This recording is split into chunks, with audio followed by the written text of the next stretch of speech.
Baik, pagi ini 2 kelas ya, dengan kelas Pak Dudi. Jadi beliau masih kurang sehat badan, saya gantikan. Dan jangan lupa pada presensi di 6. Baik, materi hari ini tentang Derek Taylor, tentang pembulatan, tentang error pembulatan dan error pemotongan, truncation error dan runoff error. Itu PDF sudah saya upload di Edunix. Silakan dipelajari, tapi di kuliah pagi ini saya akan lebih mendetail di Derek Taylor karena ada filosofi yang harus dipahami ya, akan banyak berguna begitu. Baik, kita mulai dengan Derek Taylor. Saya menggunakan kamera.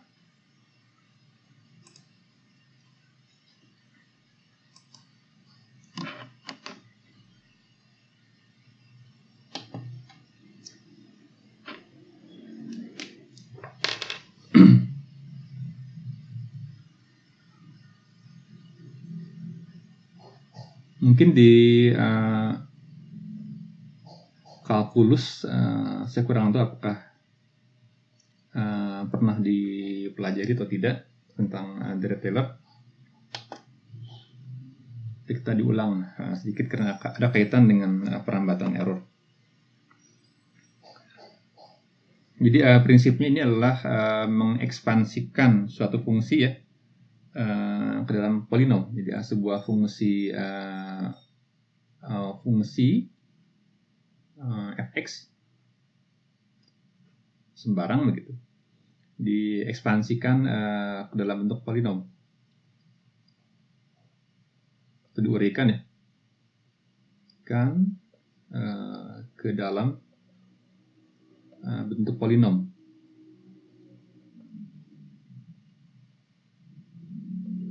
Oke. Nah, jadi ya ini fungsinya bisa fungsi yang tidak bisa diselesaikan secara analitik, kemudian kita kerjakan secara numerik. Tapi ini masih analitik ya, penguraian fx kepada Derek Taylor masih analitik konsepnya begitu. Cuman dari sini kita akan memahami tentang error pemotongan. Nah, inti dari Derek Taylor adalah bahwa Derek Taylor ini memberikan sarana untuk meramalkan nilai suatu fungsi di sebuah titik yang berdekatan begitu ya. Jadi intinya itu akan punya kemampuan untuk memprediksi atau mengestimasi gitu sebuah nilai fungsi sebuah titik ya, dari sebuah titik berdasarkan titik lain yang berdekatan begitu.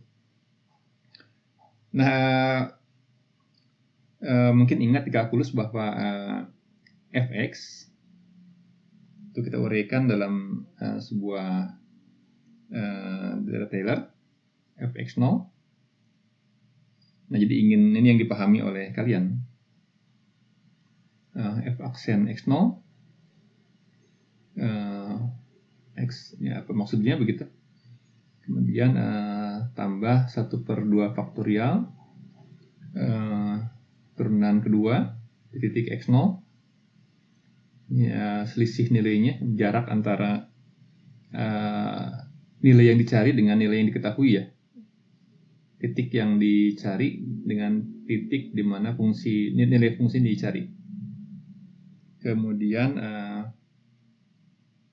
1/3 faktorial, ini polanya sama, turunan ketiga di titik x0, ini selisihnya pangkat 3, ini pangkat 2, ini pangkat 3 ya. Dan seterusnya.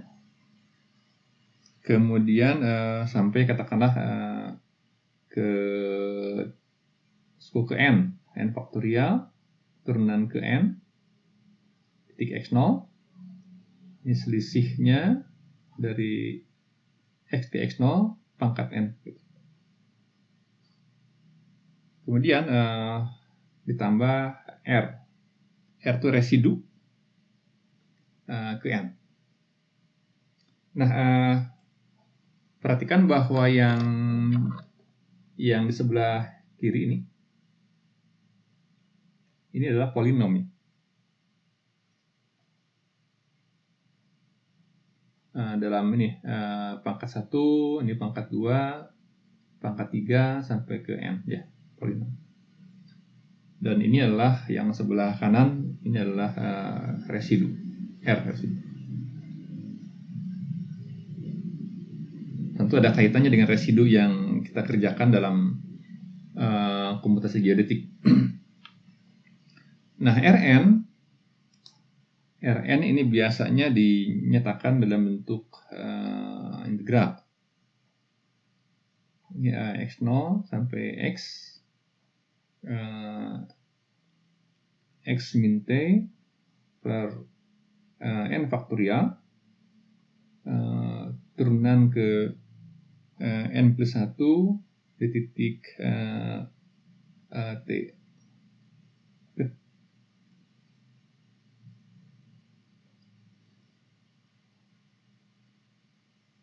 Nah, kita lihat apa sih makna ini, makna kenapa ini perlu diuraikan ke dalam bentuk polinom. Kita ambil contoh soal yang simple.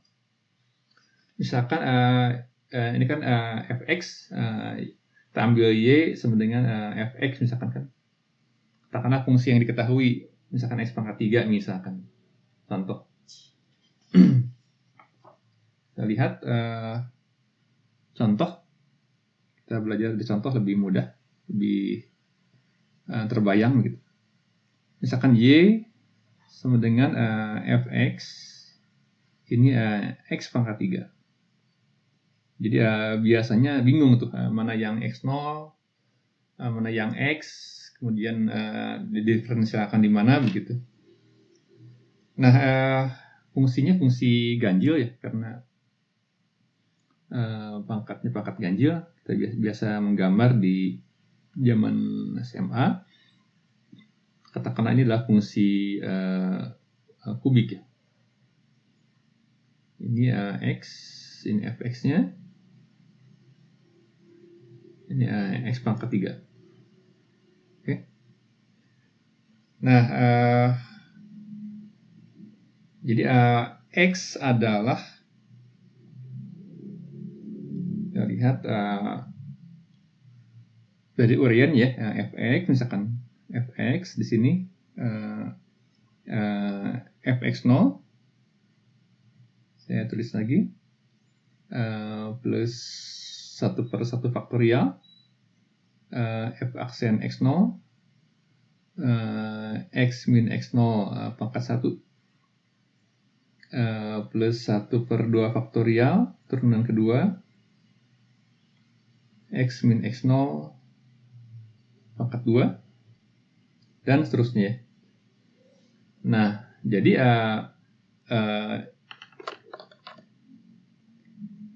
ini ketahui ya. Jadi menguraikan titik x, mencari nilai fungsi titik x di dekat x0. Jadi x0 diketahui. Katakanlah ini x0.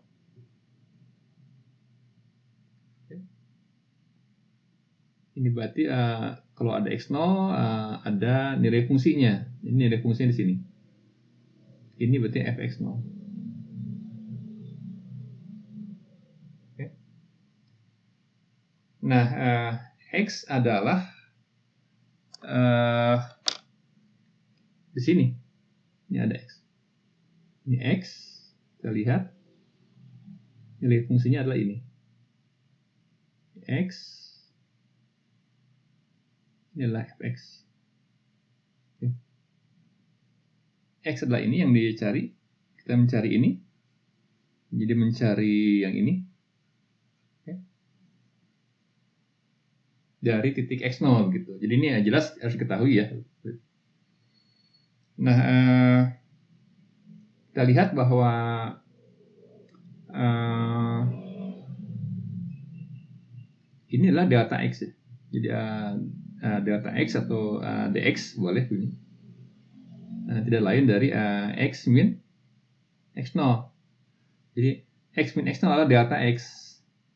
Kadang begini, kadang begini gitu. Tergantung persoalannya. Kalau lebih besar pakai delta, kalau lebih kecil selangnya diferensial pakai D. Oke. Nah, jadi X adalah, perhatikan bahwa X yang dicari X adalah X0 plus dx atau delta X. Baik, kita lihat turunannya ya, karena fx adalah x pangkat 3. Jadi fx0 berarti x0 pangkat 3. Itu enggak? Ini adalah nilai fungsinya adalah ini x0 pangkat 3. Jadi nilai sini, nilai fungsi di sini adalah x0 pangkat 3. Terkait dengan nilai di absis X. Ambil turunannya. Turunan pertama dari X tentu adalah 3x kuadrat. Turunan keduanya 6x. Turunan ketiganya sama dengan 6. Dan turunan keempat tentu 0.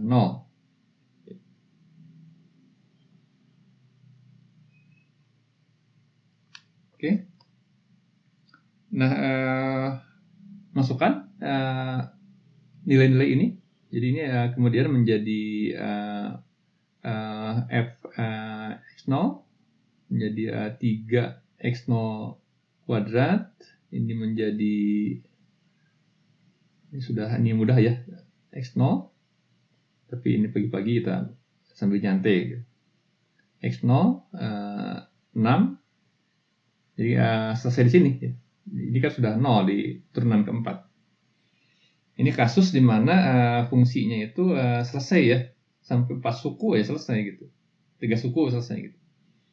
Tapi nanti kalau sin cos misalkan atau eksponensial ini tak hingga turunannya itu. Ya panjang polinomnya akan tak hingga. Nah, itu yang berhingga dulu kita lihat. Nah, kita masukkan nilai-nilai ini ke sini ke Dirac-Taylor. Kita punya fx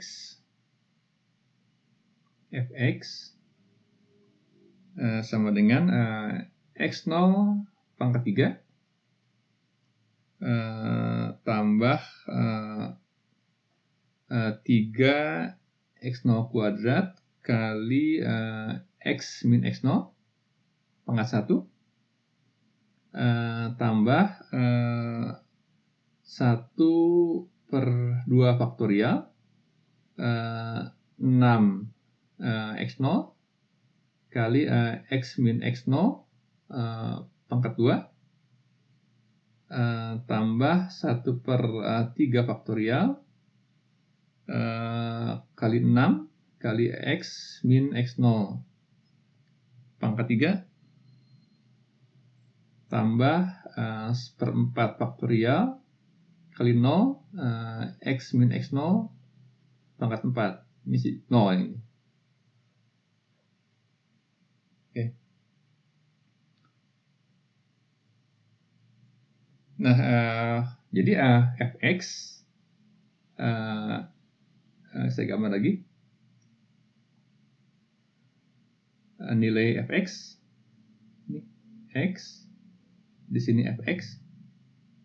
Berapa nilainya? Ini bisa didekati oleh nilai titik ini, didekati oleh fungsi di dekatnya fx0 terkait dengan nilai absis di bawahnya. Nah, kalau dalam pengukuran kan ini x0 apa ya, terkait dengan the true value ya, nilai benar gitu. Kemudian X adalah nilai benar ditambah errornya, gitu ya. Ini tentang perambatan error juga.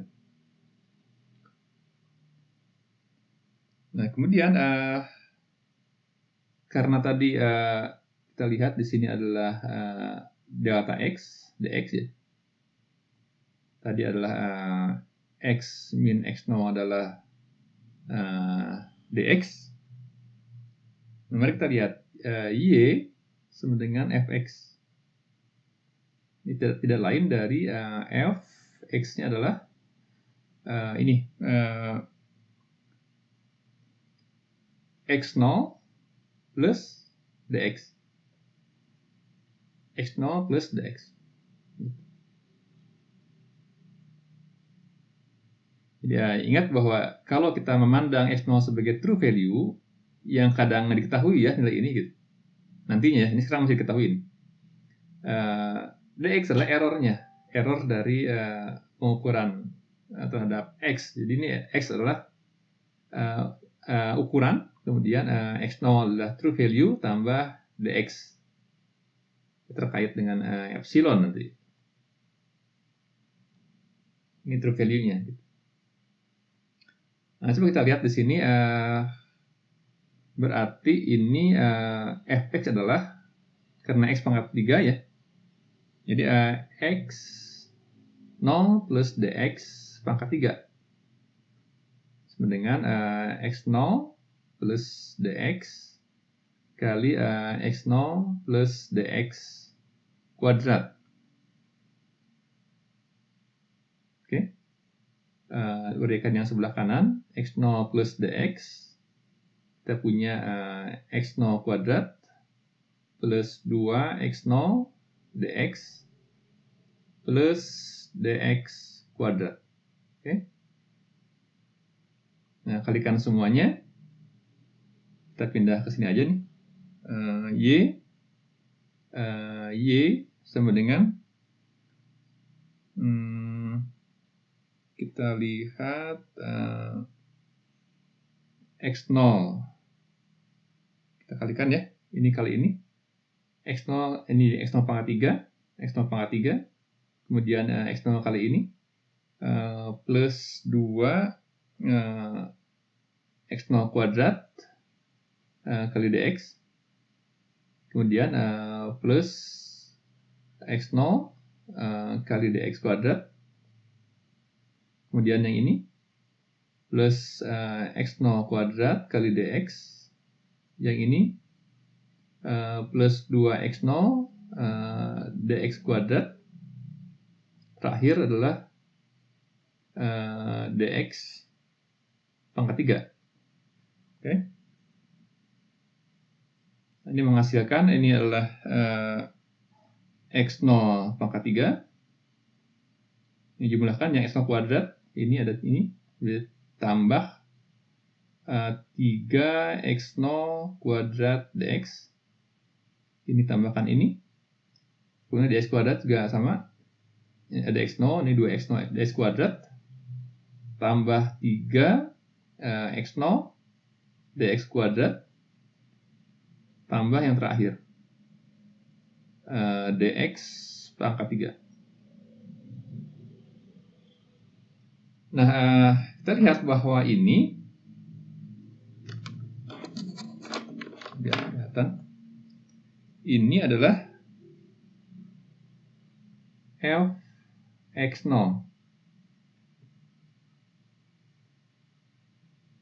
Dan bagian ini tidak lain dari dy.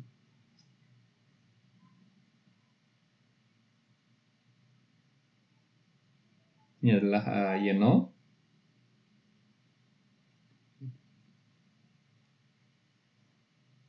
Nah, jadi kalau misalkan di sininya kita mengukur ya, x ada error, nah ini yang merambat ke atas. Errornya adalah dx ini. Merambat menjadi ini. Nah, isi di rambatnya ini yang eksak ya gitu. Jadi kita lihat bahwa ini adalah error yang merambat dx ini. Ini ada ini. Oke. Ini pangkat 2, ini pangkat 3. dx-nya itu. Nah, ini komponen error D ini.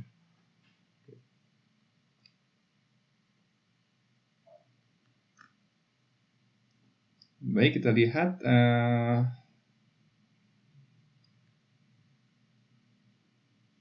kemudian lihat yang bagian D-nya. Saya tulis lagi aja biar kelihatan. Y sama dengan X0 pangkat 3 tambah 3X0 kuadrat sambil di kepalanya mengolah gitu ya. 3X0 dx pangkat 3 2 tambah dx pangkat 3. Tadi ini adalah dy, ini adalah y0 fx0. Oke.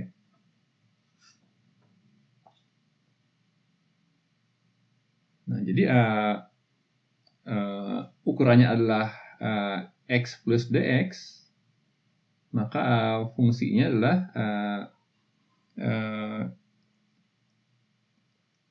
y0 plus dy. Ya, tadi dy sini tadi yang ada dx ini. Ini pengukuran, ada errornya muncul di bagian dy-nya. Gitu. Nah, dy adalah, kita lihat dy sama dengan 3x0 kuadrat dx tambah 3x0 dx kuadrat tambah dx pangkat 3. Nah, ini adalah komponen linier.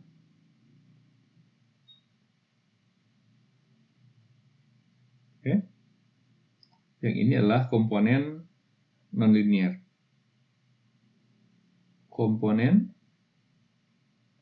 non-linier dalam dx ya, sama juga linier dalam dx. Jika ada problem ini video diberitahu ya.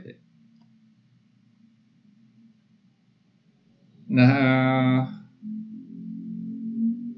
jadi Deret Taylor kita adalah fx fx0 dfx0 per dx kali dx. Okay. Kemudian 1/2 faktorial turunan kedua, ini diferensial biasa karena hanya satu variabel, per dx kuadrat kali dx kuadrat tambah 1/3 faktorial d turunan ketiga fx0 dx pangkat 3, ini dx pangkat 3. Itu ya. Kita akan kembali ke halaman ini. Kita lihat situasinya seperti apa secara grafis. Saya gambar begini.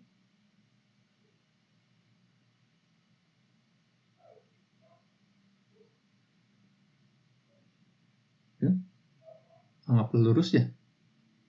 Kemudian ini bagian dari fungsi kubik.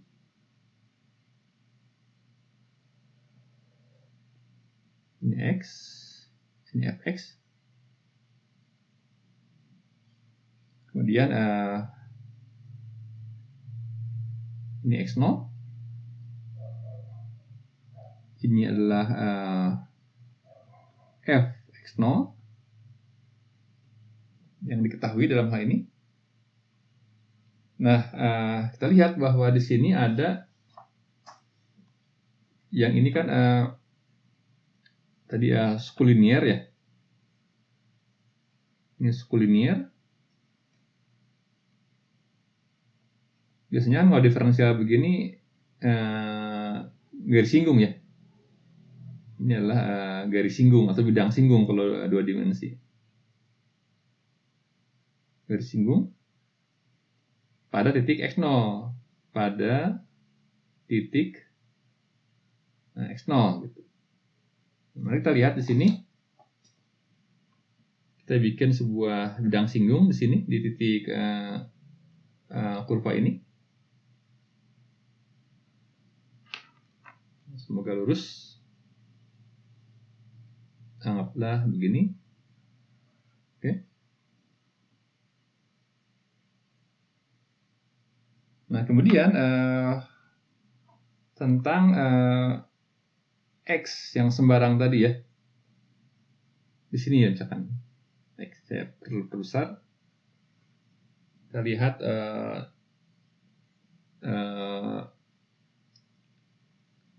nilai fungsi dari pengukuran yang mengandung error. Oke. Kan yang dicari sebenarnya ini. Ini saya buat ekstrimnya gambarnya biar lebih kelihatan. Ini situasi. Kita lihat berapa nilai ini ada di sini. Anggap lurus. Ada di sini. Fx. Ingat berapa x? X adalah x0 plus dx. Lebar ini adalah dx. Nah, apa sih arti makna dari suku linear ini? Ya, kita mencari ini, nilai ini. Tapi apa arti suku linear ini? Suku kuadrat, suku kubik ya. Gitu. Nah, kita lihat itu nilai apa? Tidak lain dari nilai di sini, di garis linear. Ini kan dfx di x0 per dx. Ingat turunan adalah garis singgung di sebuah kurva atau bidang singgung ya. Kalau misalkan di kurvanya 2 dimensi misalkan gitu. Nah, kita lihat berapa sih nilai fungsinya. Kita lihat sini. Ini. Nah,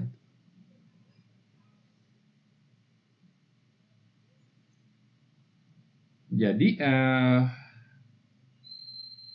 kalau kita lihat ini, yang dicari kan ini ya, yang ingin tahu ini, yang dicari ini, nilai sebenarnya.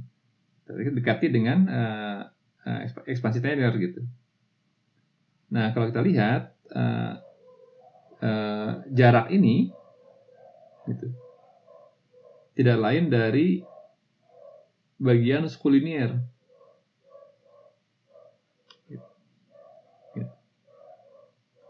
Ini adalah dfx0 per dx kali dx. Ingat, ini adalah level dari fx0 ya. Jadi ini adalah fx0. Adapun lebar ini suku pertama dari ekspansi Taylor. Ini fx0 ya. Ditambah yang ini. Oke. Titik ini adalah fx0 ditambah panjang ini. Ini fx0 ditambah ini. Nah, lebar ini adalah ini. Oke. Nah, perhatikan bahwa dia adalah sebuah titik pada bidang ini. Pada garis ini, singgung, yang linear. Nah, tentu saja sisanya adalah yang ini, sisa ini. Tidak lain dari suku yang ini. Dua suku yang ini.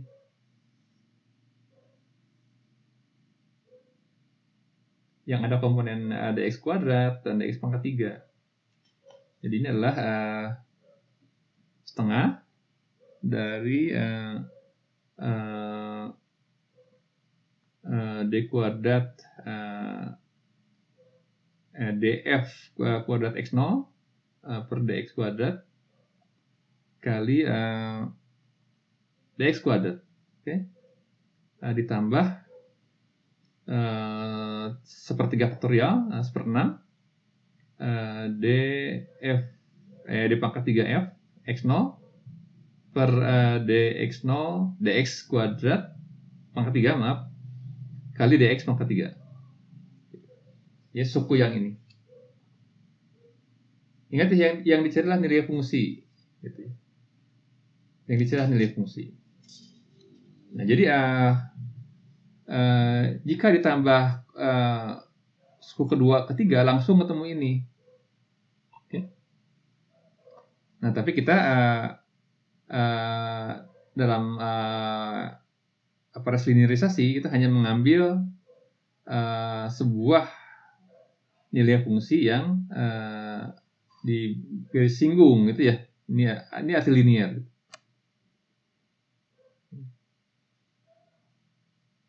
Nah, karena ini satu variabel, maka garis singgung pada sebuah kurva kubik x pangkat 3. Nah, begitu. Jadi kita bisa misalkan mengganti x dengan dx dengan x0 ya. Jadi misalkan x adalah x0 plus epsilon error begitu ya. Ingat kalau di komutasi geodetik misalkan ini adalah y, ini adalah true value, ini adalah true error ya. Jika ini adalah nilai yang sebenarnya, ini error yang sebenarnya gitu. Y adalah hasil pengukuran. Setiap ukuran ada mengandung error gitu ya. Cuma kalau dalam pengukuran kan kita tidak mengetahui ini berapa. Ya. Tapi di sini masih membicarakan tentang x0 yang diketahui gitu. Nanti dalam hitungan Galat ada pendekatan di mana x0-nya diketahui dan nggak diketahui bagaimana cara memformulasikan errornya atau Galatnya. Tapi kalau misalkan ini dikasih error ya sama saja, ini hanya mengurang aja fx sama dengan nilai fungsi di sekitar ini x0 plus epsilon sama dengan fx0 kemudian tambah vaksin x0 kali epsilon tambah setengah turunan kedua dari x0 kali epsilon kuadrat dan seterusnya. Jadi tentang Taylor sangat banyak kegunaannya ya. Baik, kita teruskan formulanya yang kelima. Jadi Taylor adalah mencoba menebak nilai fungsi fx dari nilai fungsi yang terkait dengan x0. Jadi perhatikan bahwa garis singgung ini itu terletak di sini, di titik ini. Garis singgung yang menyinggung kurva di titik x0 ini. Jadi dengan kita tahu nilai fungsi di sini, kita bisa memprediksi nilai di dekatnya, gitu, dalam konteks linear. Kalau terlalu jauh ya, ini misalkan delta x ini kan delta atau dx ini kan kecil ya. Kalau misalkan dia terlampau melenceng jauh, ya jelas akan besar galatnya itu. Ini harus yang titik yang dekat dengan titik x0 ini. Baru ada ekspansi. Jadi ekspansi itu di sekitar titik yang ditinjau gitu. Seperti bumi memang bulat ya. Tapi di sebuah titik kita boleh ada sebuah bidang singgung ya. kita nampak di sini bumi datar gitu ya, karena dalam skala kecil gitu. Jadi kalau dalam kita keluar bumi, kita akan melengkung bumi gitu. Nah, dia datar dalam ruang yang terbatas. Ini bersama nih. Dia garis lengkung ini nilai-nilai di sini di sini itu akan dekat dengan bidang datar. Juga di sini nilai di titik ini akan didekati oleh bidang datar di sini. Oke. Jadi fx ini bisa dimanapun ya lokasinya, di sembarang titik ini, gitu. Dimanapun. Ini berlaku di semua tempat, tapi tadi menebak nilai fungsi tetangga begitu. Kemudian kita lihat formulasinya. Kita pindahkan ke formula yang lebih kompak. Jadi fx sama dengan fx0 ditambah sigma 1 per k faktorial fk turunan ke k di titik x0 kali x min x0 pangkat k. Ini biasanya kecil nilainya ya, jarak antara x dan x0, jadi dipangkatkan semakin tinggi semakin mengecil lagi. Ini K1 sampai tadi M ya. Jadi kasus yang kita lihat dari x pangkat 3 ya, dia sudah habis di 3 suku ya, sananya turunannya udah jadi 0 sebenarnya. Tapi kalau sin cos misalkan trigonometrik itu biasanya tak hingga turunannya. Jadi untuk kasus fx sama dengan 3 maka ini akan berhingga. K-nya 1 sampai 3 berarti. Baik, jika ada pertanyaan silahkan disampaikan. Nah, kita sekarang akan mendefinisikan tentang suku residunya. Kita lihat, jangan bosan menulis sambil menghafal fx. Ini fx0,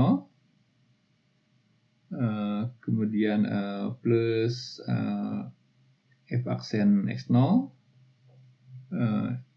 x min x0, tambah 1/2 faktorial turunan kedua x0, x min x0 kuadrat, tambah misalkan sampai ke apa nih, n lah, per n faktorial turunan ke n, kemudian di x0 x min x0 pangkat n gitu. Oke, kemudian tambah 1/n plus 1 turunan ke n plus 1 di titik x0 kali x min x0 n plus 1. Maka ini linear polinom dalam selisihnya, dalam delta x gitu. Ini ditambah sampai misalkan 1/m faktorial dalam kasus yang tadi berbatas ya. Ini fm x0 x min x0 pangkat m gitu. Nah, suku yang sebelah kiri sampai mana ya, sampai ini ini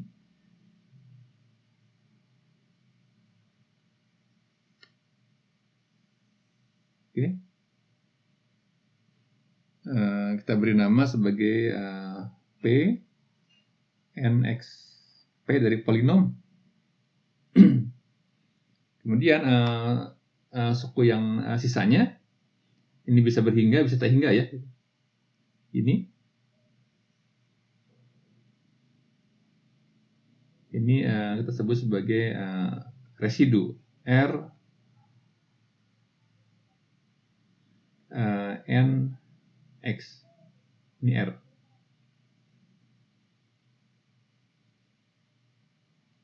Jadi fx sama dengan pnx, polinom ke x, polinom ke n, ditambah residu ke n. Nah, walaupun ini isinya n plus 1 ya, tapi dia adalah milik dari polinom yang dipotong di ke n, di suku ke n. Jadi ini milik dari sisa residu dari polinom ke n. Jika dipotong di sini, ini truncation nanti. Oke.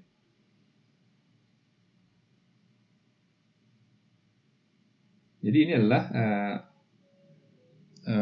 aproksimasi. Ini kan kuliah aproksimasi ya.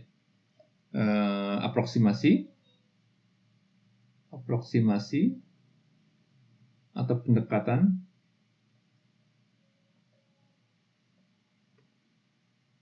nilai fungsi fx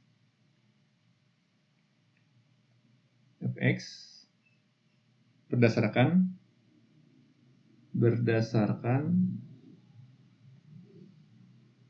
ekspansi polinom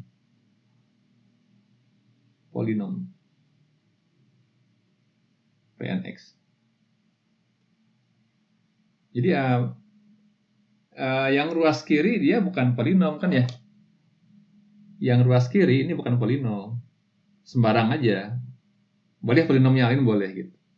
Tapi yang ruas kanan ini adalah polinom. Ini fungsi yang sembarang.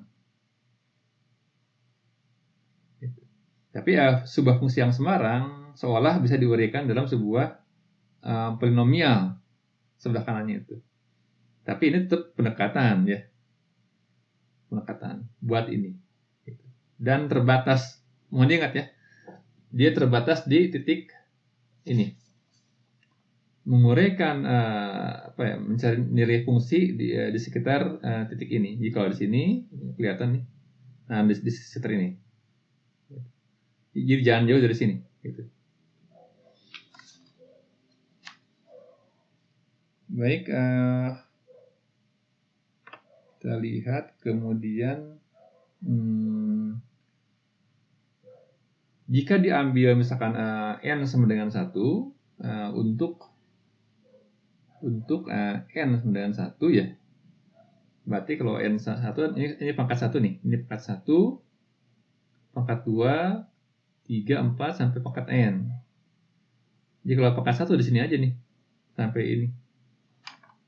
Ini pangkat 1. Tadi kembali ke gambar ini. Kalau pangkat 1 ya sampai fx0 ditambah ini. Oke. Jadi titik ini adalah pendekatan fx0 ditambah delta yang ini. Gitu. Jadi adalah komponen linear. Jadi kalau linear sampai sini nih. Belum sampai nembak ke sini ya, belum sampai ke. Tapi kalau ditambah suku ini dia akan terus bergerak ke atas. Sampai ke titik ini. Oke. Nah, kita lihat untuk n sama dengan 1 berarti fx, ini fungsi yang sama nih.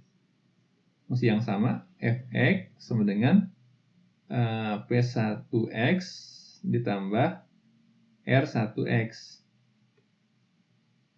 Itu. Kita lanjutkan. Jadi fx sama dengan p1x ditambah r1x. Atau sama dengan fx0 ditambah dfx0 per dx kali deltanya. Habis baterainya. Oke. ditambah residu.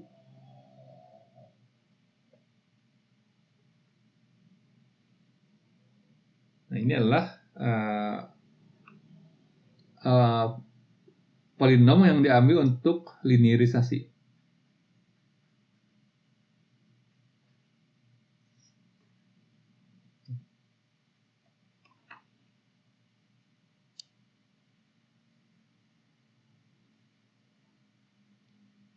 Baik, kita bisa sedikit menyusun ininya, suku-suku ini dipindahkan sebelah kanan yang ini, yang turunannya dfx0 per dx kali x min x0 itu sama dengan fx min fx0 min residu. Oke. Nah, ingat ini tak lain adalah delta x atau dx. Ini adalah, perhatikan bahwa yang di sini tadi ini kan terkait dengan y ya. Ini kalau di KG12 ini ya sebagai ukuran. Dan fx0 adalah konstanta. Ya. Oke, kita bisa lebih kelihatan dfx0 per dx kali delta x misalkan y min fx0 min residu. Oke. Ini adalah ekspresi dari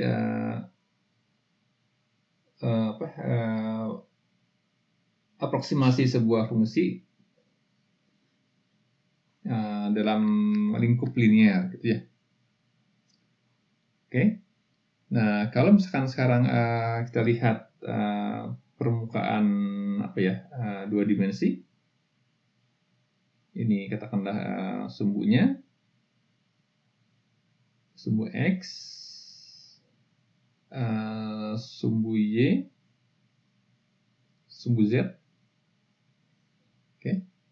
Kita ada titik di sini, titik x0 y0. Kemudian nilai fungsinya di permukaan kan ya. Nah, di sini. Ini adalah z x0 y0. Oke. Nah, sementara nilai pendekatan di sini. Di sini ada x yang dicari. Berarti berapa nilai fungsinya di permukaan ini?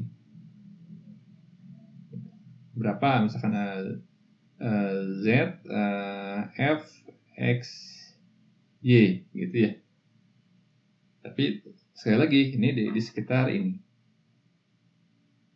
Ya, walaupun ada sebuah bidang kurva melengkung begini, sebuah kurva, di titik ini dia ada sebuah bidang, namanya bidang kontak atau tangent plane ya, atau bidang datar yang menyentuh titik sini gitu. Nah, ini adalah yang x0 y0. Oke. Nah, kemudian ini ada titik-titik di seputar titik ini yang diketahui yang masih boleh dianggap dekat, dianggap sama dengan x0 y0 gitu. Dengan z x0 y0 sekitar sini. Gitu.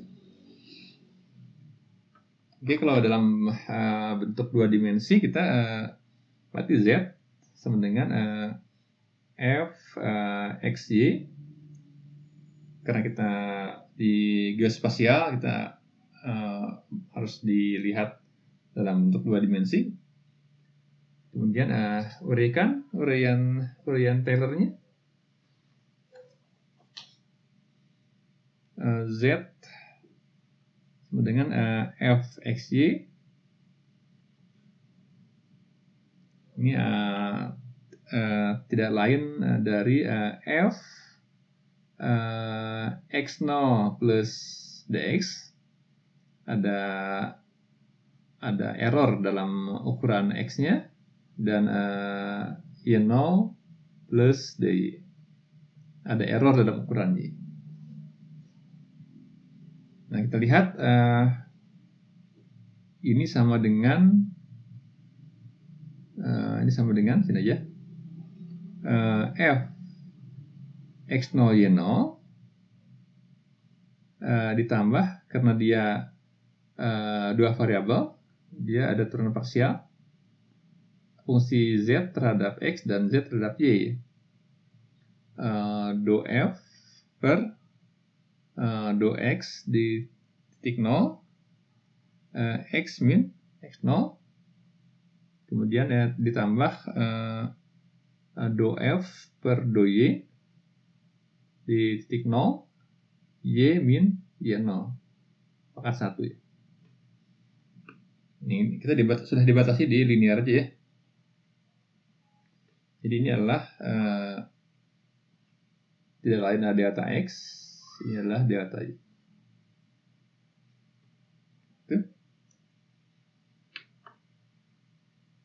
Nah, ingat kalau misalkan ini kan satu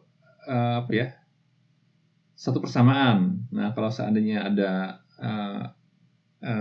m observasi, ini akan banyak melink ke komputasi geodetik ya. Ini bolak-balik. Di sana juga ada regresi, di sini ada regresi, cuman beda penekanannya, sering memperkaya sama lain. Misalkan ada fungsi, ini kan satu persamaan. Jika ada m persamaan, katakanlah y1, fungsinya tidak harus linear. F1 ada katakanlah n dari variabel yang nggak diketahui. N ini sama 2 kan ya, ini ada n.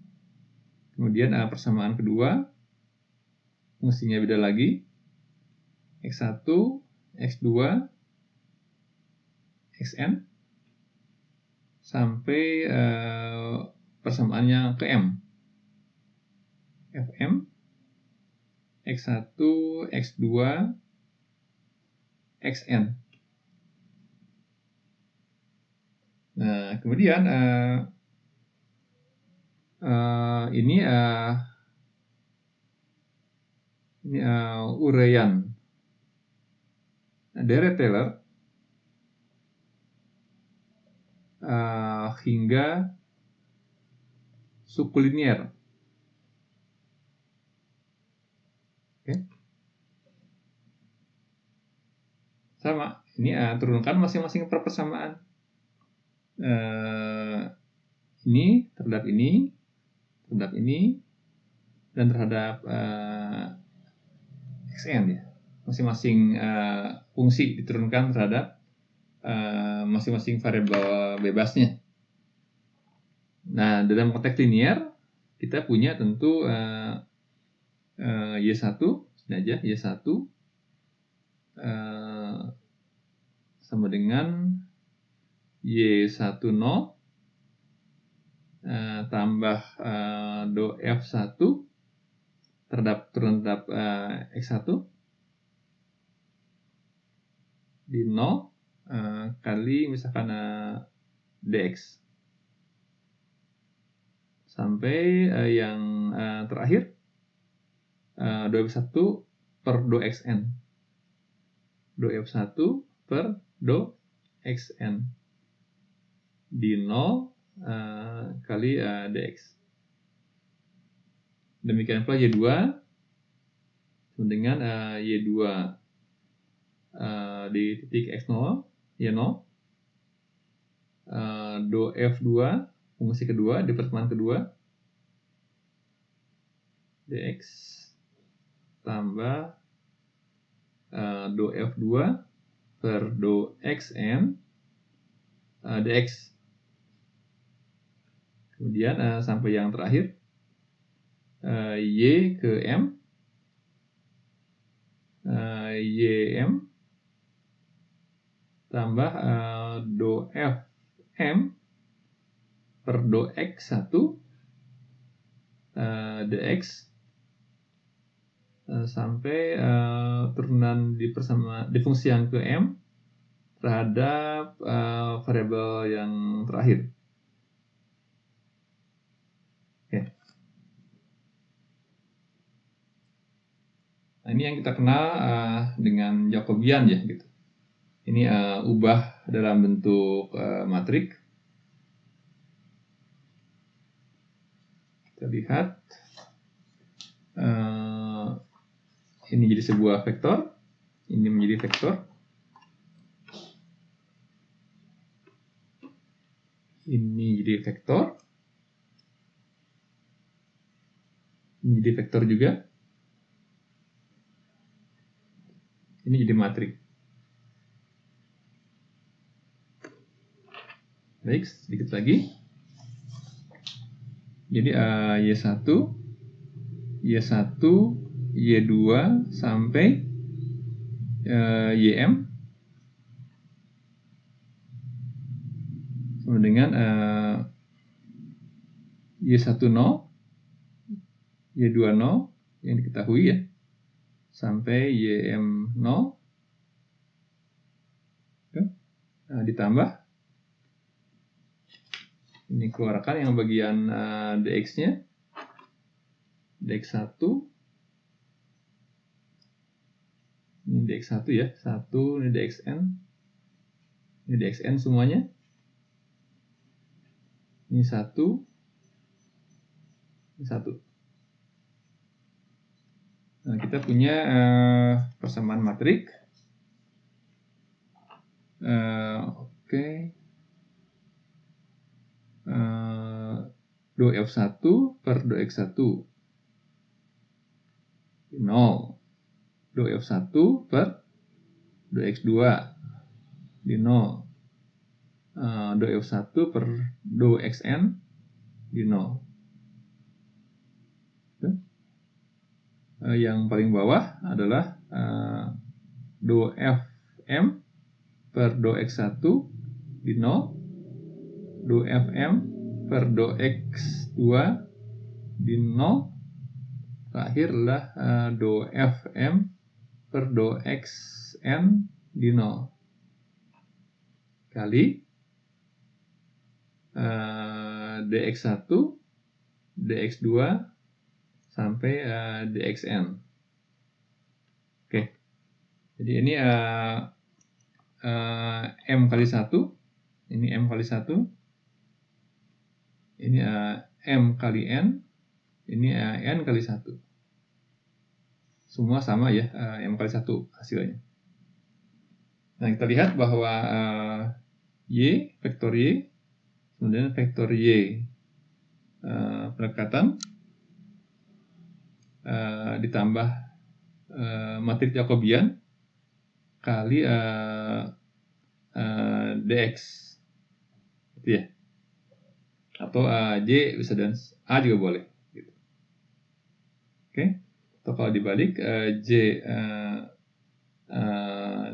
dx sama dengan Y min Y0 ya, itu ya. Ini kembali ke persamaan AX sama dengan B. Ini vektor nih. Nanti kalau di least square ini kan overdetermine ya, karena ukuran dari M lebih besar dibanding N. Jadi agar ada solusi least square tambah residu. Nah, ini V, vektor V terkait dengan R yang tadi itu, square residu. Nah, baik, kalau di literatur yang sudah dibagikan di buku Numerical Method for Science Engineers dan itu di Capra and Canal, diganti titiknya itu bukan sebagai apa ya, bukan sebagai X0 dan X, Tapi titiknya itu didekati sebagai, di sini adalah XI dan XI plus 1 gitu ya. Jadi menebak nilai XI plus 1 dari titik yang ini, dari titik fungsi yang berdekatan.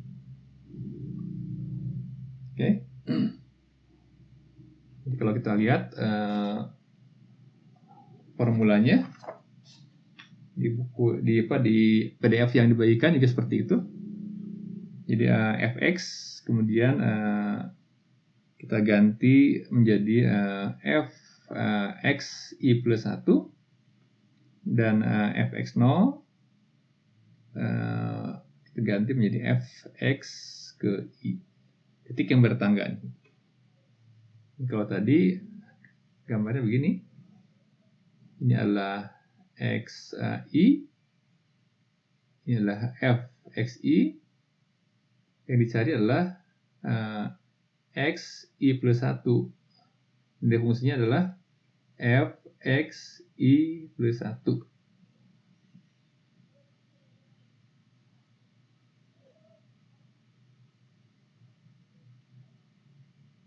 Nah,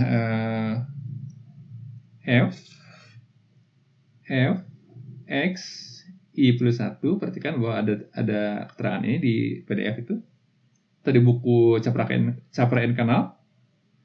fxi ini tak lain dari fx ya, sama dengan fx0 gitu ya. Supaya lainnya dihilangkan gitu. Ini disebut sebagai aproksimasi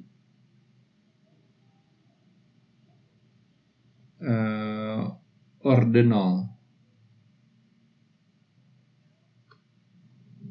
Gitu.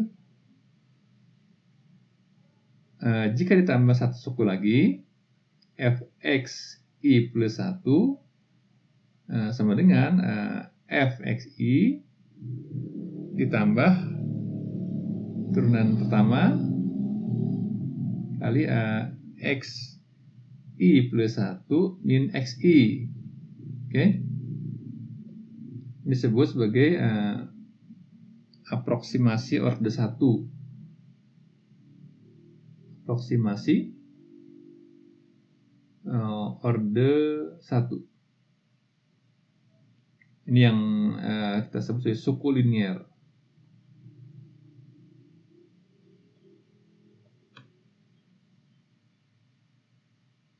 Kemudian lagi sesuai dengan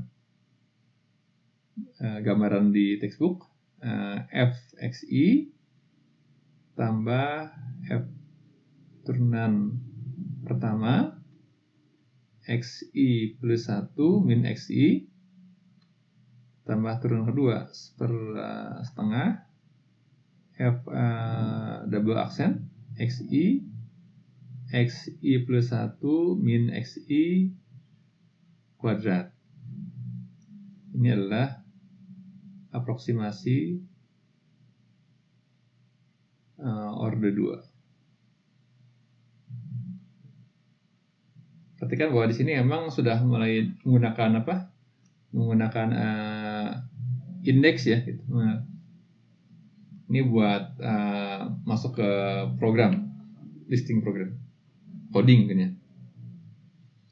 Kita akan kenapa ada i begini ya, nanti kita akan bahas terkait dengan galatnya. Oke, jadi ini pasti akan numerical modeling nih. Dengan iterasi gitu ya. Ada galat yang nanti akan dicari dengan iterasi. Baik,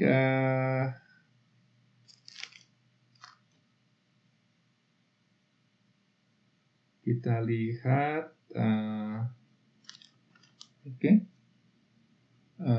contoh ya, lebih baik kita lihat satu lagi. Contoh misalkan sekarang yang fungsinya itu tak berhingga turunannya.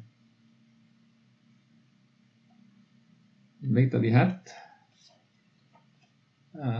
dalam praktek. Ini contoh lagi. Oke.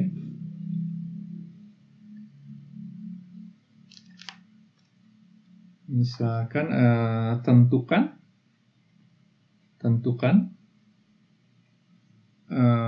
hampiran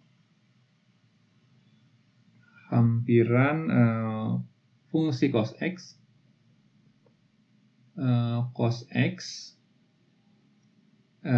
di sekitar x0 sama dengan 0.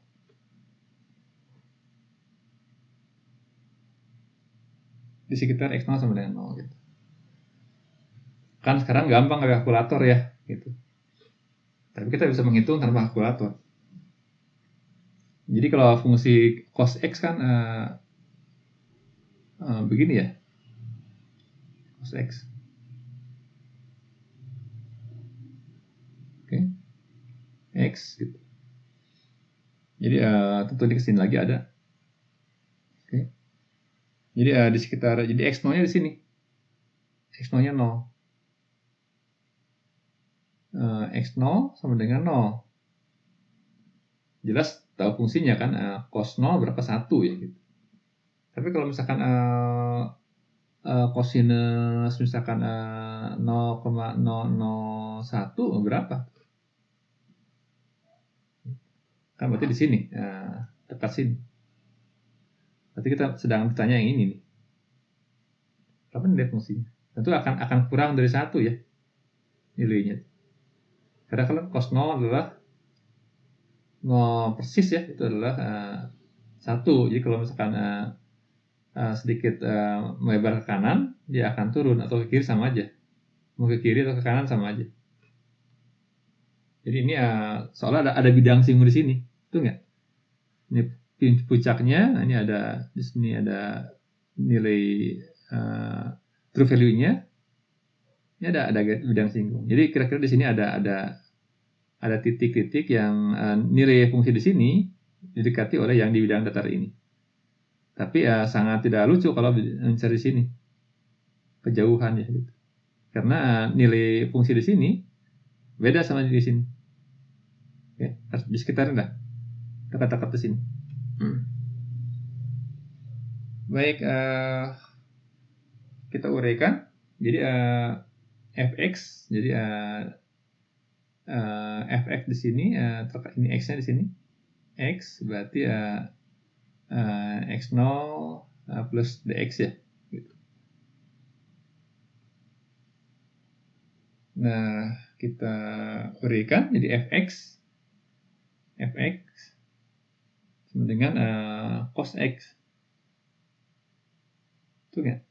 Ini sudah cantik begini ya cos x. Kenapa harus diuraikan lagi gitu ya? Nah, cos x sama dengan jadi ini fungsi analitik ini bisa diuraikan dalam jadi fungsi lain dari ini. Nilai ini bisa digantikan oleh polinom yang di sebelah kanan ini. Kita lihat bahwa fx0 berarti cos x0. Itu enggak? Kemudian turunan berikutnya cos x0 turunannya kali x min x0. Kemudian 1/2 faktorial turunan kedua dari cos detik x0 x min x0 kuadrat. Kemudian turunan ketiga dari cos x0 x min x0 pangkat 3. Dan seterusnya. Sampai tak hingga nih. Karena kalau sin cos kan tidak musnah, dia hanya bolak-balik sin cos ya turunannya itu. Karena kalau misalkan fx adalah cos x, turunannya min sin x. Turunan kedua dari sini sama dengan min cos x. Turunan keempatnya dari x sama dengan 1, 2, 3 ya, belum terang ketiga dari X sama dengan min jadi sin X. Jadi bolak-balik berganti plus min gitu di kosin-kosinnya. Baik, kita lihat jika dimasukkan nilainya X0-nya ya. Jadi X0-nya 0, cos 0 1. Ini menjadi 1. Gitu. Kalau sin 0 nanti menjadi 0. Ini musnah nih yang ini.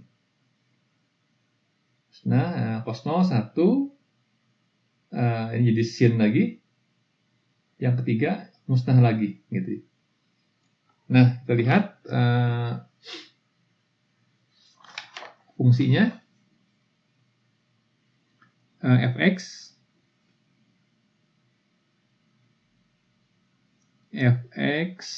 sama dengan akhirnya punya 1 min x kuadrat per 2 faktorial plus x pangkat 4 per 4 faktorial min x pangkat 6 per 6 faktorial ditambah x pangkat 8 per 8 faktorial min x pangkat 10 per 10 faktorial plus sama terhingga. Jadi yang ganjil dia musnah ya.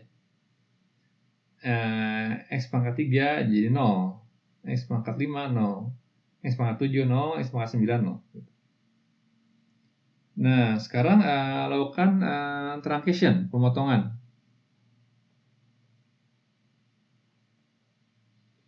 Kita lihat dengan pemotongan ini kan cos X ya. Ini kan sama dengan cos X. Jadi cos X walaupun X di mana-mana tapi yang di aproksimasi adalah yang dekat dengan nilai ini yang dicari. Berarti 1 min x kuadrat ini tentang penulisan harus hati-hati. X pangkat 4 per 4 faktorial min x pangkat 6 per 6 faktorial. Kita potong di sini. Jadi ini suka yang di bagian yang dipotongnya. X pangkat 8 per 8 faktorial min x pangkat 10 per 10 faktorial plus data ingat. Nah, ini kan tentang pemotongan. Ini pemotongan. Ini adalah yang ini disebut sebagai nilai hampiran.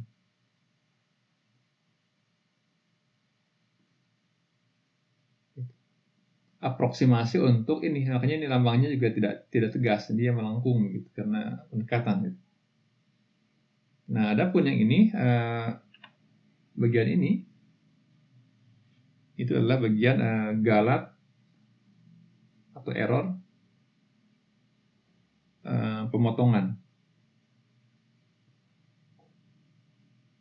atau truncation error. Truncation error atau galat ya nanti. Oke.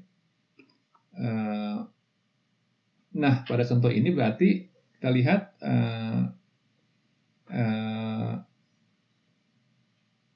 berapa PN-nya. Ini adalah P 6X. Gitu. Karena suku ke-6 nih. Walaupun 1, 2, 3 suku ya, tapi ini udah yang suku yang ganjinya musnah nih. bukan tidak ada tapi musnah gitu. Jadi emangnya P6X bukan P3X, P6X gitu. Dan ini berarti R 6X gitu ya. Jadi R6X berarti X pangkat 7 dibagi 7 faktorial kali cos apa ya pi ya, ya. Bisa dibaca nih keterangannya agak panjang di bukunya Capra N Kanal, kenapa jadi pi gitu. Tidak saya terangkan di sini ya, waktunya terbatas. Tapi ini yang penting ini ya pemotongannya nih. Jadi ini yang R ini ikut indeksnya ikut ke yang ini. Jadi R ini bagian dari ini, merefernya ke sini, kemana ke apa ya, banyak suku yang diambil di nilai hampiran.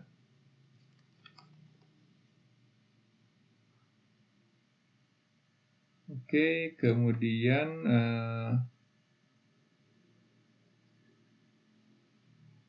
satu lagi, kalau misalkan ini 12,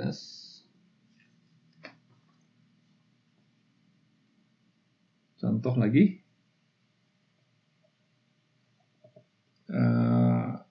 hampiri fungsi fx sama dengan sin x dengan deret Taylor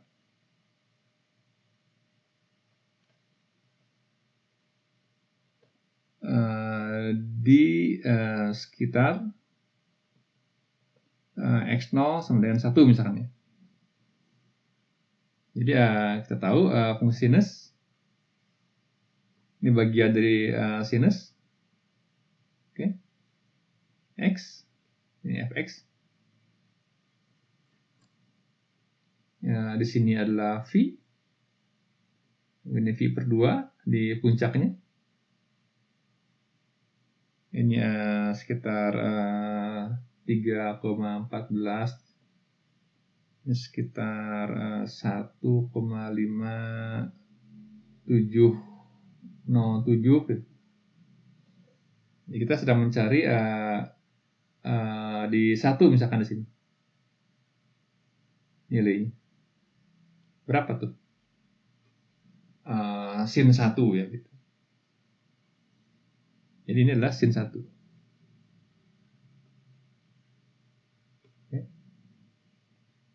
Nah, nilai ini dekati dengan deret Taylor. Jadi kalau fx-nya adalah sin x, turunan pertamanya sama dengan cos x. Turunan kedua dari cos tentu min sin x. Turunan ketiga, kalau ada problem sinyal beritahu min cos x. Turunan keempat x sama dengan sin x dan seterusnya, tidak musnah. Nah, kita lihat bahwa dx itu adalah tadi x min x0. Nah, x0 nya kan 1. Jadi dx adalah x min 1. Kita boleh menyebut ini sama dengan h. Nah, jadi kita lihat hasilnya sin x x in general dimanapun juga, sin 1 plus cos 1, oke, kali h, hanya ini x min 1, kemudian min 1/2 faktorial sin 1 kali h kuadrat min 1/3 cos 1 kali H pangkat 3 ditambah 1/4 faktorial sin 1 kali H pangkat 4 dan seterusnya. Nah, kalau dihitung numeriknya, sin X ini adalah misalkan 0,8415. Kan di bawah 1 ya. Kalau V per 2, 1 di sini. Ini kan masih belum naik ke 1 nih, 0,8415. Tambah lagi nih. Tambah suku berikutnya, plus 0,5403 kali H. Min 0,4208 H kuadrat.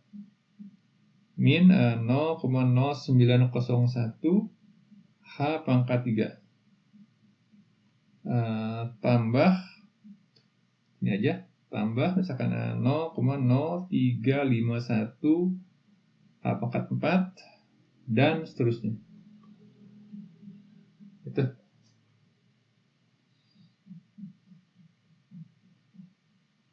Oke. Nah, terakhir bagian Taylor. Terkadang kita bisa menghafal ya, ini saya bisa di-share di PDF. Sin X yang ini, sin X. Ini kan diuraikan di X0 sama dengan 1 ya. Nah, sekarang ada uraian yang Taylor yang khusus, itu diuraikan di X0 sama dengan 0. Namanya deret Maclaurin. Nah, ini ada formula yang berguna biasanya buat studi analitik ya. Jadi sin X adalah X min X pangkat 3 per 3 faktorial. Tambah X pangkat 5 per 5 faktorial. Min dan seterusnya. Kemudian cos X. Cos X sama dengan 1 min X kuadrat per 2 faktorial tambah X pangkat 4 per 4 faktorial. Kemudian min X pangkat 6 per 6 faktorial plus dan seterusnya. Eksponensial dari X ini pun juga tidak musnah. Ini 1 plus X plus X kuadrat per 2 faktorial plus X pangkat 3 per 3 faktorial plus X pangkat 4 per 4 faktorial dan seterusnya. Ln dari X plus 1 sama dengan X min X kuadrat per 2 plus X pangkat 3 per 3 min X pangkat 4 per 4 plus dan seterusnya. Perhatikan ini fungsi sin, fungsi ganjil ya. Jadi yang muncul yang ganjil, pangkat ganjil. Itu di bagian Fuji, bagian interpolasi Fuji, ini akan kelihatan nih. Ada deret Fuji. Ini cos fungsi fungsi genap, ini ganjil. Genap itu adalah dia simetri di tengah-tengah ya gitu. Semua yang pangkat genap ada. Jadi kalau misalkan ganjil murni, jika ini ada fungsi ganjil murni, maka akan muncul suku-suku ganjil pangkat 1 ya. 3, 5. Jika fungsi fx-nya adalah fungsi genap murni seperti ini gitu. Atau seperti misalkan x kuadrat gitu. Kalau kubik kan dia fungsi ganjil murni gitu. Ini pasti akan muncul yang genap semua tuh. Fungsi genap gitu. Nah, kalau misalkan eksponen itu susah nih. Apakah dia genap atau ganjil? Makanya dia muncul lengkap. Pangkat 1, pangkat 2, pangkat 3, pangkat 4 ya. Ganjil, genap gitu ya. Tapi juga lon juga sama. Karena kan kebalikannya ya. Di sini lon. Ini pangkat 1, pangkat genap, ganjil, genap, dan seterusnya. Oke. Itu jadi kalau misalkan dari deret ini kita akan tahu ya, dimanapun di fungsi cos sebenarnya itu bisa didekati dengan deret ini, dimanapun titiknya, titik yang dicari maksudnya. Baik, itu bagian yang pertama gitu. Sekarang ke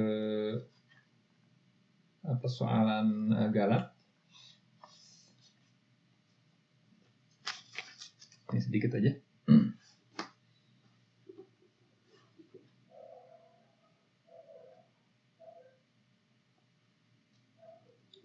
Baik,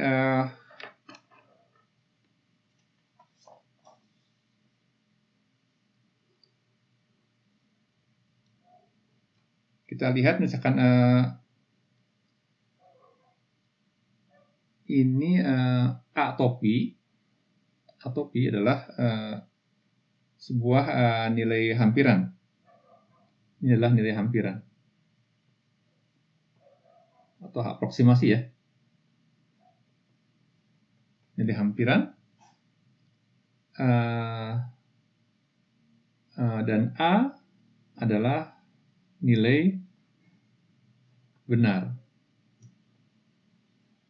Ini yang terkait dengan the true value. A adalah nilai benar gitu. Nah, jadi A adalah nilai hampiran ditambah errornya. Betul nggak? Jika A adalah nilai benar, maka ini adalah nilai hampiran plus errornya. Gitu. Berarti kalau misalkan ini true value, ini adalah hampirannya, ini adalah error yang sebenarnya, true error. Gitu. Atau error atau galat sama dengan A dikurangi hampiran. Nah, kita lihat bahwa nilai E bisa plus atau negatif ya. Betul nggak? Tergantung mana yang besar. Nilai epsilon, bukan E. Epsilon adalah bisa plus, bisa minus. Oke? Nah, karena nilainya bisa plus, bisa minus, maka ada pendefinisian tentang galat mutlak. Atau kesalahan mutlak, atau error mutlak ya. Atau absolut ya. Mutlak. Bisa mutlak, bisa absolut, bisa error, bisa kesalahan, bisa galat, istilahnya banyak tapi sama aja. Jadi kita bisa lihat misalkan error ini dibikin mutlak begini, jadi dia bebas dari persoalan plus dan minus error, sama aja. Nah, hal yang harus diperhatikan di sini adalah bahwa ukuran galat ini kurang bermakna gitu ya, karena tidak menceritakan tentang besar kecilnya dari atau simpangan dari nilai benar gitu ya. Contoh begini ya, misalkan ada seorang anak, dia melaporkan ya bahwa panjang kawat, misalnya ada kawat, ada panjang kawat yang sebenarnya ini adalah nilai panjang kawat ini adalah panjangnya adalah 100 cm panjangnya sebenarnya. Nah, tapi si anak melaporkan bahwa nilainya bukan 100, tapi yang dia ukur itu adalah 99 cm. Oke. Satu kasus ya. Anak yang lain dia mengukur panjang pensil misalnya gitu. Ini pensil, panjang pensil adalah ini A-nya adalah 10 cm. Oke. Nah, si anak melaporkan bahwa hasil pengukurannya bahwa panjang pensil adalah 9 cm. Nah, perhatikan dalam dua case ini galatnya sama-sama 1. Betul nggak?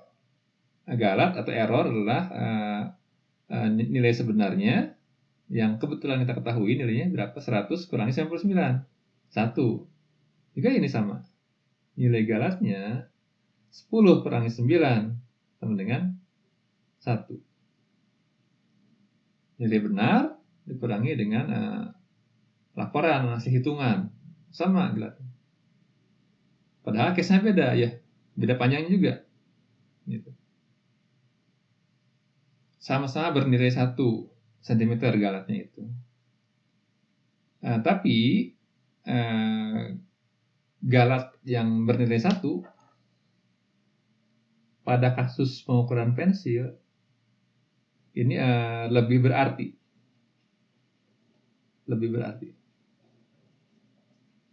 Dibanding ini. Jadi galat 1 cm untuk panjang pensil 10 cm ini lebih berarti, lebih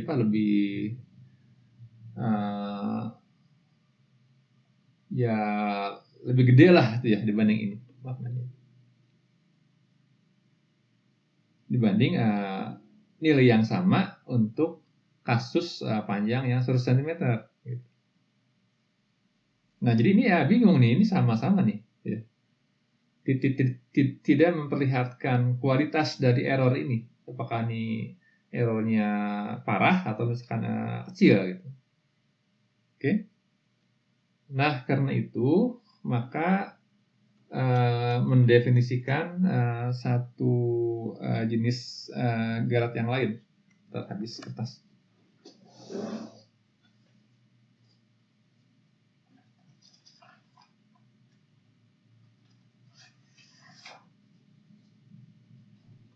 Oke. Namanya galat relatif.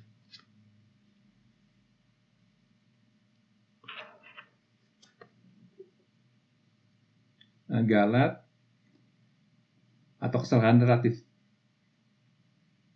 Oke. Ini epsilon R adalah epsilon dibagi nilai benar gitu. Atau dalam bentuk persen boleh epsilon R sama dengan epsilon dibagi A kali 100%. Bisa begitu. Nah, kita lihat bahwa dalam dua case yang tadi epsilon dibandingkan galatnya dibandingkan dengan nilai benarnya, untuk kasus yang panjang kawat berapa epsilonnya? 1/100. 1 dibagi 100. Ini berarti 0,01 atau dalam persen adalah 1%.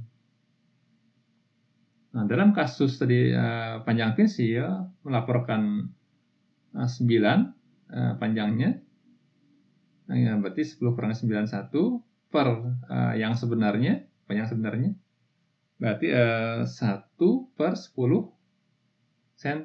Ini adalah 0,1. Jadi di sini galat relatifnya adalah 10%. Ini yang disebut sebagai lebih berarti. Nah, di sini dengan galat relatif kita bisa lebih melihat ya tentang makna dari galat yang disebutkan, bukan sekadar selisihnya.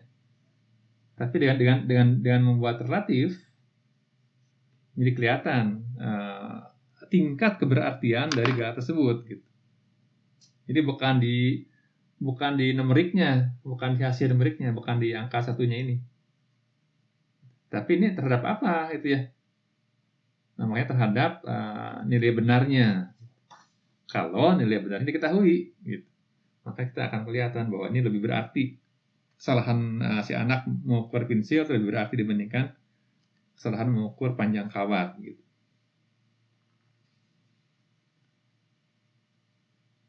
Nah, misal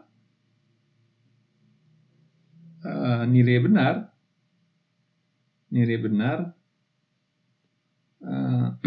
A sama dengan 10/3. Oke. Ini kan berapa nih? 10 per 3 itu kan 3,3,333 ini tak hingga. Kemudian nilai hampiran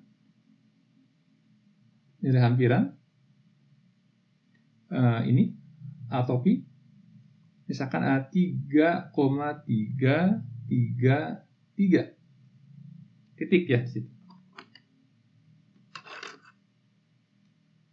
Berarti kan 3 angka di belakang koma. Nah, berarti galatnya epsilon berarti 10 per 3 ini belum yang relatif dikurangi 3,333. Ini namanya 4 angka benak ya. Signifikan figure. Bukan benar, angka benak kurang R. Ini berarti sama dengan kalau dihitung ya, kalikan 1000 kita punya 1 per 3000. Kita lihat bahwa berapa ini 0,00033 terus.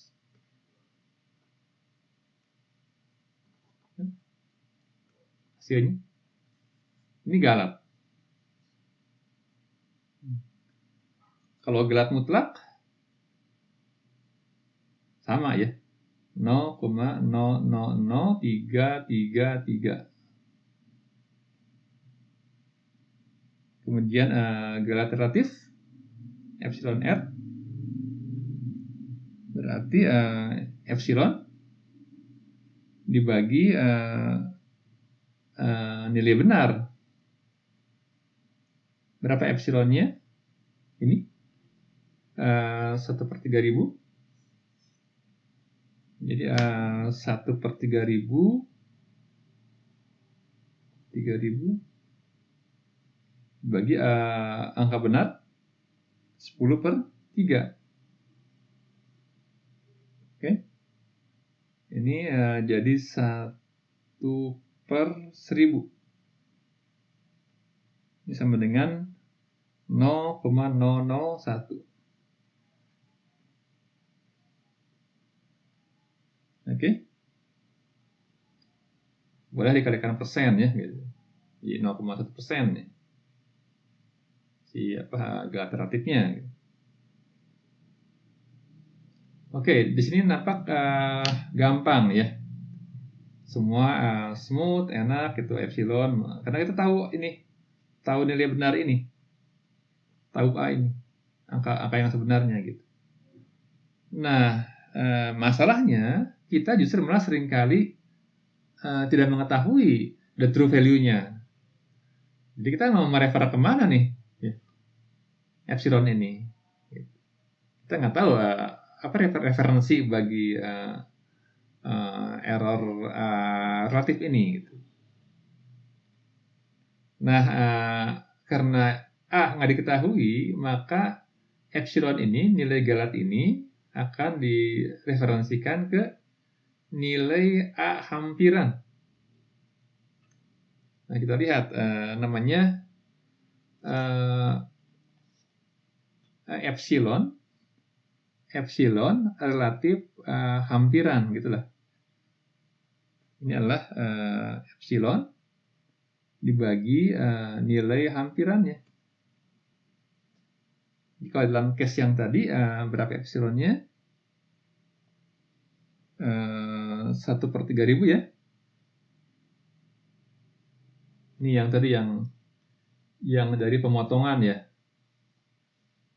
1 per 3000 mana tadi? Nah ini terkait dengan nilai hampirannya dipotong ini ya digitnya. Gitu.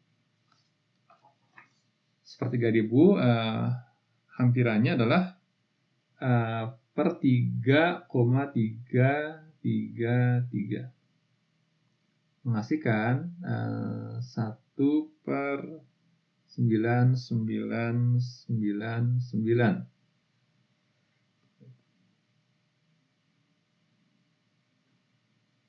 Jadi meskipun kita bisa mendefinisikan guardnya terhadap relatif terhadap nilai hampiran, nilai hampiran, tetapi ini tetap saja punya masalah karena kita nggak tahu nilai yang sebenarnya gitu. Oke, kemudian karena kita tidak tahu nilai benarnya, secara numerik berdasarkan nilai hampiran nilai hampiran atopi, kita bisa mencari nilai relatif hampiran berdasarkan iterasi gitu.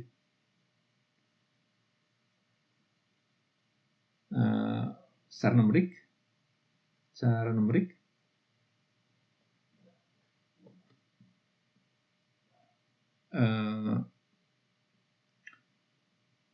epsilon relatif hampiran dicari dengan pendekatan iteratif. Gitu ya. Di sini adalah epsilon relatif hampiran sama dengan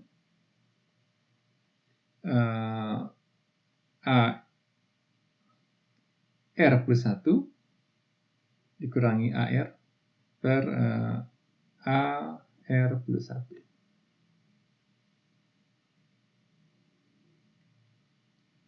Jadi ini semua hampiran ya, gitu. Tapi kemudian dibagi oleh hampiran yang terakhir. Diulang terus hingga nilai mutlak dari ini lebih kecil dari sebuah nilai katakanlah S sebuah toleransi Galat. Oke. Itu kemudian saya lihat dulu.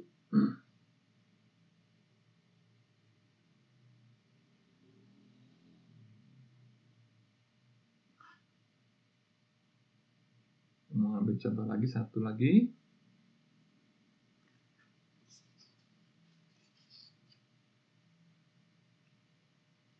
Oke.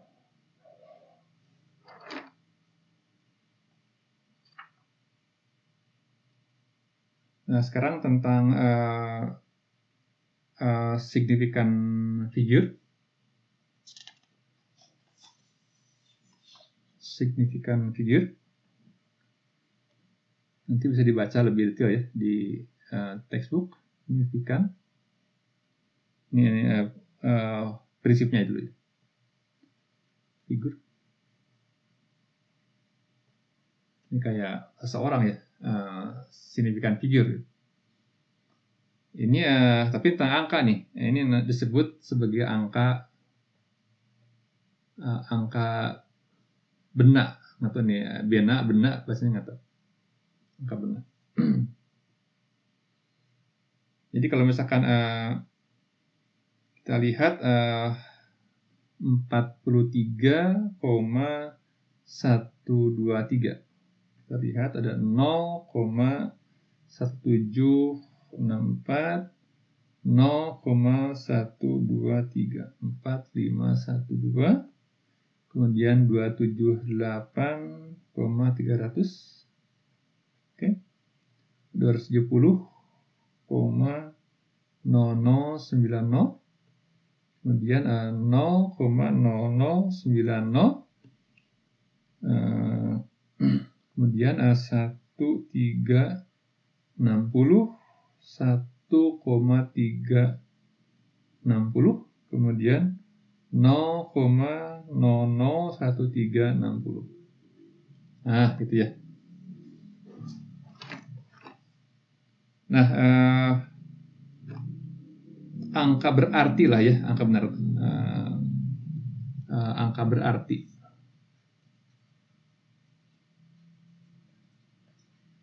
Karena kita kan menggunakan komputer ya, mengolah data itu. Jadi tidak akan terhindar dari pemotongan truncation tadi itu. Katakan bahwa di sini 1, 2, 3, 4, 5. Ini ada 5 angka benar. Kemudian 0,1764 ini ada 4 angka benar. Ini 0,0000012 ini 2 angka benar. Apa itu? 1, 2, ini 1764. Ini 4, 3, 1, 2, 3. Pokoknya mau pakai koma atau enggak, ini semua angka benar. Ini, kalau ini adalah 2 angka benar. 0 di sebelah kiri itu diabaikan. Diambil yang 0 kan bisa diambil yang ini, yang sebelah kanannya aja. Ini ada 1, 2, 3, 4, 5, 6. Ada 6 angka benar. Apa itu? 2, 7, 8, 3, 0. Walaupun ini koma ya. Koma kan biasanya juga ini jadi hilang. Tapi kalau saya secara numerik nggak bisa nih buat komutasi. Dia berarti angka, karena bisa terhingga nih ke belakangnya itu. Dipotong di sini gitu. Ini berapa angka benarnya? 1, 2, 3, 4, 5, 6, 7. Semua ambil. Ini berapa? 2 angka benar. Yang ini 1, 2, 3, 4. Ini 1, 2, 3, 4. Ini 0 di sebelah kiri yang berarti 1, 2, 3, 4. Ini adalah 4 angka benar. Oke. Oke. Yang terakhir, contoh. Contoh misalkan tadi terkait dengan retailer. Misalkan berapa cost 0,2. Wah, dekat dengan 0 ya. Ini berarti McLaurin ya. Kita lihat di sini ada dua galat, satu min 0,2 kuadrat ya dibagi 2, kemudian plus 0,2 pangkat 4. Ini cos, tadi ingat, ini fungsi cos, fungsi genap, ini pasti 2, 4, semua bilang genap, per 4 faktorial. Potong di sini. Potong di sini. Perhatikan di sini ada sampai di sini adalah terjadi galat pemotongan. Oke. Sekarang begini. Diuraikan, kemudian muncullah angka 0,98006667 dan seterusnya. Tapi jika kita hanya mengambil segini, berarti terjadi galat pembulatan.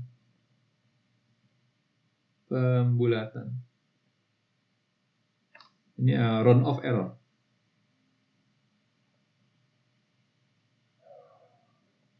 Ini adalah truncation error.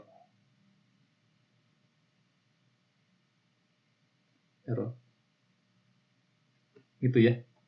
Jadi kita mengolah angka numerik dengan komputer, mengolah data. Nah, ini selain error sistematik, blunder, ya, itu ada juga error karena pemotongan dan karena pembulatan. Tata hindarkan ya. Kalau blunder kita bisa atasi ya, sistematik kita bisa atasi. Tapi kalau udah karena pemotongan bilangan real, data yang kita olah bilangan real ya, alam tuh ya, data pengukuran real semua tuh. Tak terhindarkan terkait error pemotongan dan error pembulatan ya.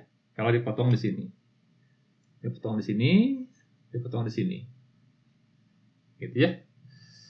Oke, sudah menjelang jam 9. Silakan jika ada pertanyaan.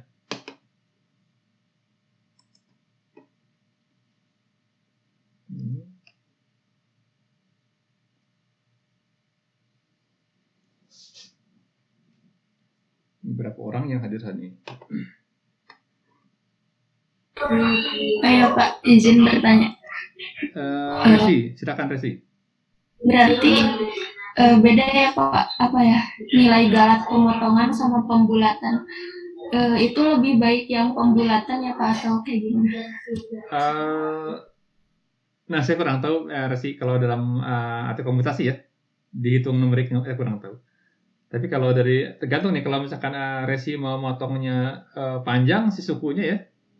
Kalau misalkan motongnya di sini gitu, kalau ini panjang kita sampai misalkan ke pangkat, katakanlah pangkat 10 per 10 faktorial, mungkin akan lebih baik Resi.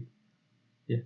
Itu tergantung kayaknya yang berperan penting di sini tentang pemotongan ini dulu, pemotongan suku dulu.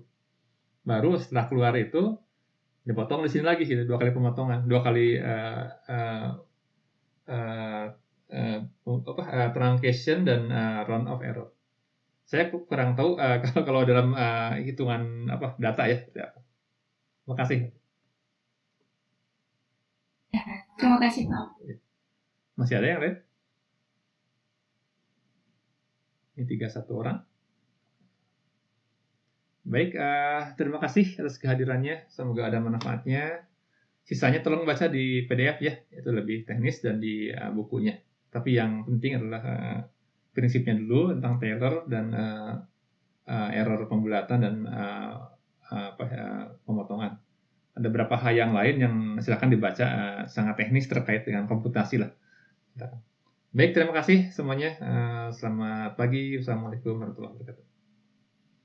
Waalaikumsalam. Terima kasih Pak. Terima kasih Pak.